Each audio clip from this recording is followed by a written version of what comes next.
Siapa di sini yang ada usaha? Apapun usahanya. Okay, so roughly 70%. Tetap angkat tangan kalau merasa bisnisnya lagi sunset. Slow, makin susah, harus keluar. Or pertimbangkan maybe aku harus exit.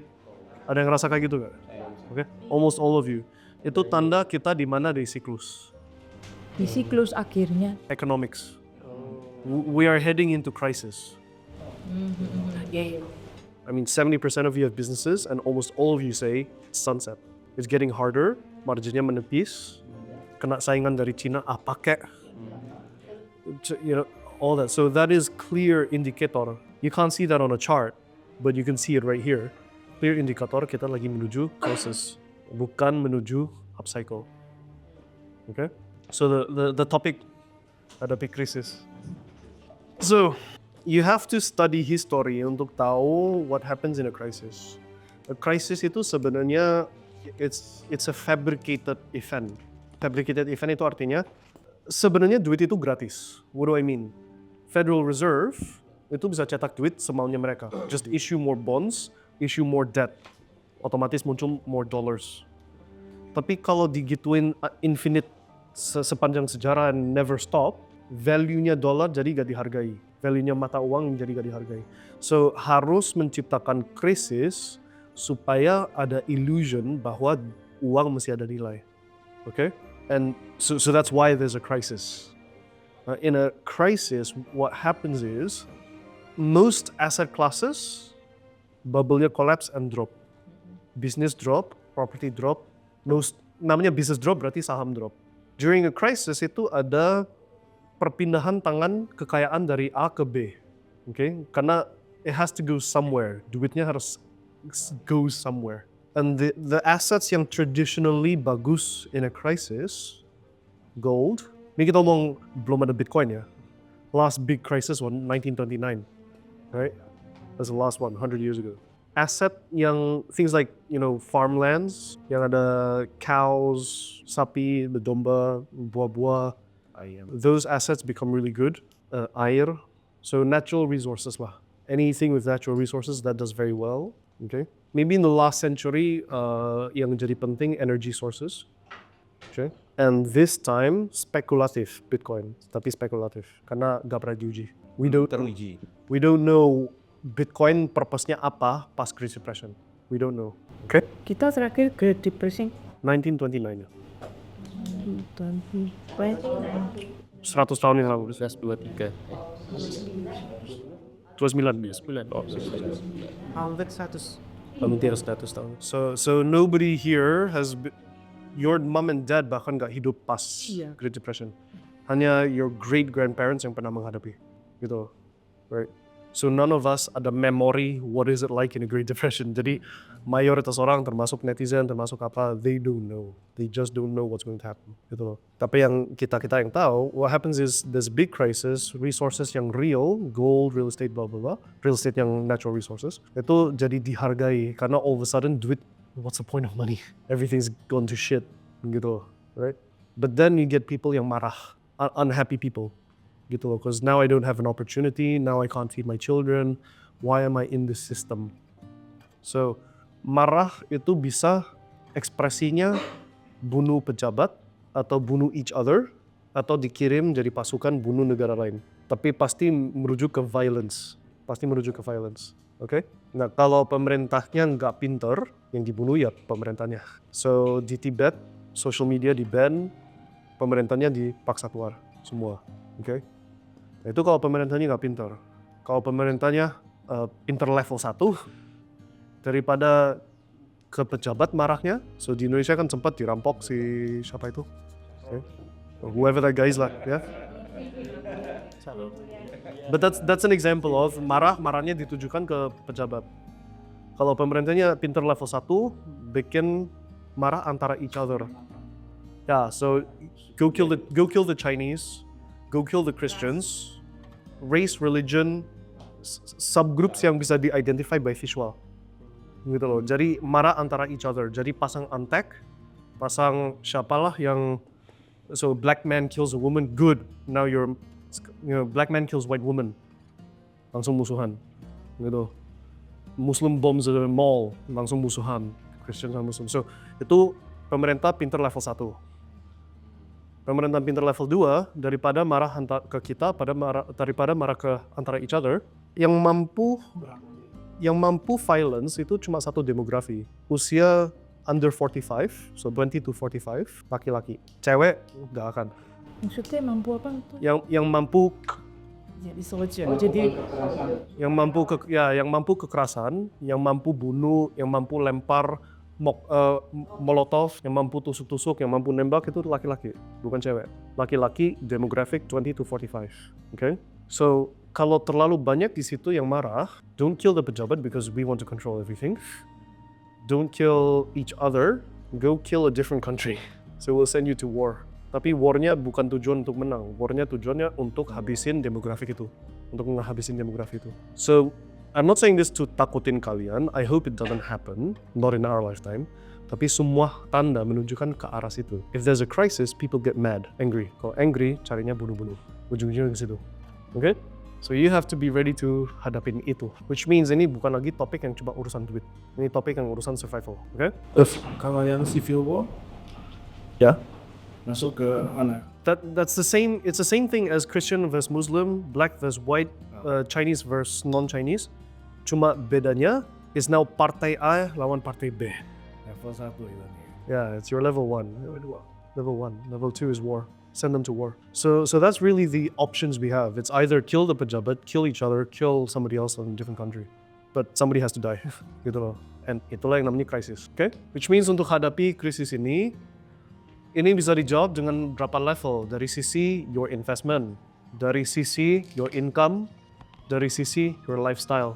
Tiga-tiganya harus ada solusi dong.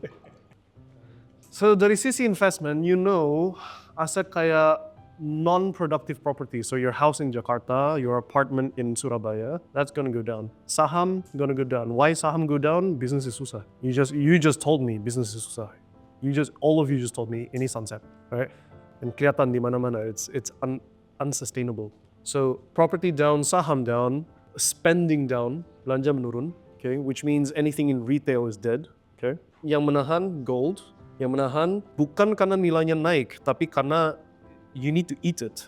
Farmland yang ada air sama makanan, gak tentu harganya naik, tapi jadi something yang valuable. Karena di saat everything else lagi turns to shit, you still have cows, you still have fish, you still have. So you guys yang ada, ikan-ikanan, dan you're not gonna care if it's a crisis. I just eat my food. Gunung Sindur aman nggak? Yes. Okay. So you need gold. Sudah mempersiapkan diri kayaknya. You need resources, terutama ketahanan pangan. Food, water, energy, and transport. Itu yang dibutuhkan. Nah, all of this gak perlu kamu miliki. Bisa asal kamu berteman sama orang yang dekat atau apa, But you need to start now. You can't wait sampai sudah terjadi. Kalau udah terjadi, kalian nggak prepare, you're fucked. So solar panel, for example, is a horrible investment. Satu solar panel, let's say 100 juta, BEP-nya setelah 7 tahun. Ada yang bilang di Indonesia 5 tahun. Okay, fine, 5 tahun. But in 5 years, 100 juta bisa jadi 500 juta di Bitcoin. Right? So as an investment, is shit. Tapi for security of energy, it's important. Gitu loh. Karena kalau udah crisis, it doesn't matter how much money you have. It really doesn't matter. It matters, can you get that? If you can't, you're dead. I don't care if you're worth $1 million. If you can't access yang penting, you are dead. Okay? So you need access to all this. apa terus kalau Transport. Some like bare minimum bicycle. Bare minimum sepeda. You have to asumsi minyak tiba-tiba susah beli. Energy, mobil EV cars. Kalau kamu gak ada solar panel, you're fucked. So you have to assume these things. Apakah terjadi? I don't know. Maybe yes, maybe no. But if it does happen, these are important. Betul loh. On the income side, ini yang menyelamatin kalian pas krisis. The most important thing in a crisis is this one, income. Cash is king, no? Nah, tapi ini lawan arah ini. Ada yang bilang cash is king, tapi juga cash is trash. Gitu? Terus yang mana yang benar? Cash is king atau cash is trash? Tergantung musim kapan. Kalau lagi upcycle, cash is trash. Kalau udah sunset, cash is king. Sama aja kayak Bitcoin loh. Beli di mana, cash is trash. Pas di atas, cash is king. Okay? Now, look at the data. Okay, so what data do we have untuk menunjukkan bahwa ini bukan cuma teori, tapi it's a real thesis? Do you know Warren Buffett? Google, Berkshire Hathaway, USD-nya berapa? jumlah dolar yang disimpan. So fiat atau cashnya mereka berapa? 380 billion. Largest cash position sepanjang sejarahnya Warren Buffett. So is he stupid? Sepanjang karirnya dia gak pernah cash 380 miliar. Why now? Well, mau serok, but he also sees gak ada jalur apapun yang worthy untuk terima 380 miliar. Dia bukan berarti berhenti belanja loh, dia barusan invest di Jepang tahun lalu. Gitu? So di Japan masih ada opportunity. Tapi kalau gak ada allocation of funds yang masuk akal, cash aja. So he's holding 380 billion. So that's Warren Buffett. You then have somebody like Michael Burry. Michael Burry itu yang short the GFC 2008. Itu Chrismon Global. Gitu. Dia nge-short. Nah, behaviornya Michael Burry itu begini. So market lagi bubble. Michael Burry itu biasanya mengambil posisi yang namanya put options. Which means kalau dalam waktu tertentu price-nya drop besar, dia cuannya besar. Tapi sambil dia loading put options, kan dia punya fund management. Kliennya dia marah semua gitu loh. Saking marah dianya pusing, udah tutup aja fund management dia. Balikin dana investor. He did that in 2008. 18 bulan kemudian crash. He's doing the exact same thing now in 2025. So he's taken put options di perusahaan Nvidia sama si Palantir. Roughly 18 months from now harusnya crash. Okay? So on your investment sides, it's literally cash, gold, BTC, speculative. Okay? Those are yours. I say speculative karena gak pernah ada uji what happens with Bitcoin during a crisis. We don't know. But you need this. Tapi semua ini gak ada income. Saham bayar dividen, business bayar cash flow, property ada sewa. Gold, dollars, and Bitcoin, all three gak ada income. So the real king is income. Silver masuk bio. Gold and precious metals. So precious metals is silver, palladium, platinum, rhodium. Okay. Kalau silver beli fisik apa beli? I hold physic. So if you look at chartnya, Nah itu kan silver termasuk banyak kontra sama pro-nya. no, you just need to know this one chart really. So ini gold lawan silver. Naik terus. No, patternnya gold yang lari dulu. This is 2008 crisis. Gold yang lari dulu, habis gold, silver menyusul. Okay? Tapi menyusulnya jauh lebih outperforming gold. And then setelah krisisnya beres atau udah paniknya beres, kembali ke rata. Tapi di periode ini gold itu ke samping, silver turun di periode sini. Okay? And most recently we have gold lari, and right now silver is catching up. Ini pasti overshoot ke bawah. So silver is a better choice than gold right now in 2025. You can confirm this di chartnya si. So di waktu yang sama. So this is your gold prices, weekly chart. 2008 di sini. So basically since 2001, dia dari 300, 2008 is somewhere here, 653 sampai 2011 itu puncak 1872. So that's a triple 3x di periode 2008 crisis. Around here, 670 to 1800. Kelihatan? Ini silver. So here's your 2008 crisis here. Sebelum 2008, silver ke samping pa. And then past crisis 2008, which is around here. Okay. Gold lari duluan, and then dari $8 per ounce of silver, lari ke 50. So that's a 12x. So this is during a crisis. So in a crisis, gold, silver, they're good. Gitu loh. So part of your portfolio should be gold and silver, tapi physical. Why physical? Karena this is a different crisis dari yang sebelumnya. This is a once in 100 year crisis. Si krisis yang berat ini itu tanda pemindahan dari superpower A ke superpower B. 1929 was British dominance, pindah ke American dominance. Does that make sense? 2025 is probably US dominance, pindah ke China, Russia, one of them. If you're holding paper gold, masalahnya kalau China, Russia membuat standar baru, COMEX itu kan si commercial exchange-nya si Chicago. Semua standarnya mereka gak diakuin lagi. Sekarang ini kita mau ilustratif. Ya, China and Russia become the rulers, and they go, kita nggak ngakuin kertasnya si COMEX, kita ngakunya standar Shanghai Exchange or Moscow Exchange or something lah, right?